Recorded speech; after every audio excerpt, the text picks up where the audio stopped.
Hi అండి, welcome back to my channel సింత tips and blogs. ఈరోజు మొదటిసారి నేను పన్నీర్ తోటి దమ్ బిర్యానీ చేశానండి. చికెన్ మటన్ తోటి చాలాసార్లు చేశాను, కానీ ఇంకా పన్నీర్ తోటి అయితే ఫస్ట్ టైం చేశాను. చాలా టేస్టీగా వచ్చింది, ఇంట్లో అందరు ఇష్టంగా తిన్నారు. ఇప్పుడు దీనికోసం అయితే మనం పన్నీర్ని పీసెస్లా కట్ చేసుకొని ఉప్పు, కారం, పసుపు, ధనియా పౌడర్, జీరా పౌడర్, కొంచెం మసాలా పౌడరు, కొంచెం పన్నీర్ మసాలా వేసి దాన్ని కొంచెం నిమ్మ చెక్క వేసి బాగా మ్యాగ్నేట్ చేసుకోవాలి. దాన్ని కొంచెం ఆయిల్లో డీప్ ఫ్రై చేసుకోవాలి. మంచిగా షాలో ఫ్రై లాగా బాగా ఫ్రై చేసుకోవాలి. ఫ్రై అయిన దాన్ని ఒక సైడ్కి తీసుకోవాలి. తర్వాత బ్రౌన్ ఆనియన్స్ చేసుకున్నాను. ఇప్పుడు రైస్ కోసం అయితే వాటర్ పెట్టేసి అందులో హోల్ గరం మసాలా, కొంచెం అల్లం వెల్లుల్లిపాయ పేస్ట్, ఒక సగం నిమ్మ చెక్క అయితే వేసేసాను.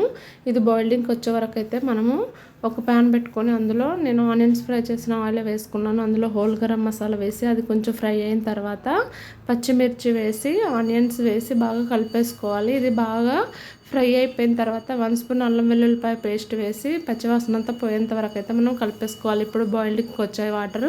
నేనైతే నానబెట్టిన బాస్మతి రైస్ వేసుకుంటున్నాను. సరిపడా సాల్ట్, ఇంకా కొంచెం ఆనియన్స్ ఫ్రై చేసిన ఆయిల్ వేసుకున్నాను. ఇక్కడ నెయ్యి కూడా వేసుకోవచ్చు.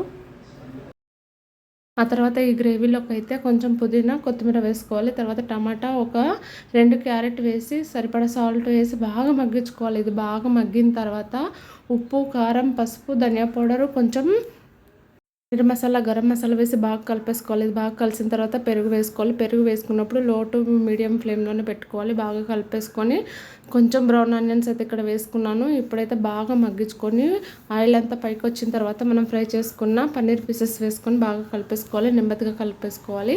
ఇదైతే రెడీ అయిపోయింది. ఇప్పుడు రైస్ కూడా రెడీ అయిపోయింది. దమ్ కోసం అయితే ఫస్ట్ కొంచెం కింద ఆయిల్ వేసుకొని తర్వాత కొంచెం లేయర్గా రైస్ వేసాను. ఆ తర్వాత రైస్లో మనం ఉడికించిన వాటర్ ఉంటుంది కదా, ఆ వాటర్ వేసాను. కొంచెం ఆయిల్ వేసుకున్నాను.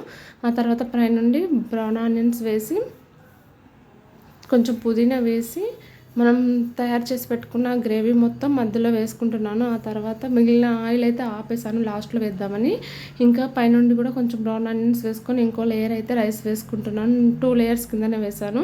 ఇప్పుడు మిగిలిన ఆయిల్ అంతా ఇందులో వేసేసి తర్వాత బ్రౌన్ ఆనియన్స్ వేసేసి పుదీనా వేసేసి కొంచెం నిమ్మ చెక్క కూడా పిండేసుకుంటున్నాను. ఇప్పుడు ఉన్న వాళ్ళు పైనుండి 1 స్పూన్ నెయ్యి వేసుకోండి. ఇంకా అంతే అండి. ఒక 10 మినిట్స్ మనం దమ్ పెట్టేస్తే మన బిర్యానీ రెడీ అయిపోతుందండి. చాలా టేస్టీగా ఉంటుంది. మీకు నచ్చితే లైక్, షేర్, సబ్స్క్రైబ్ చేసుకోండి. Bye bye.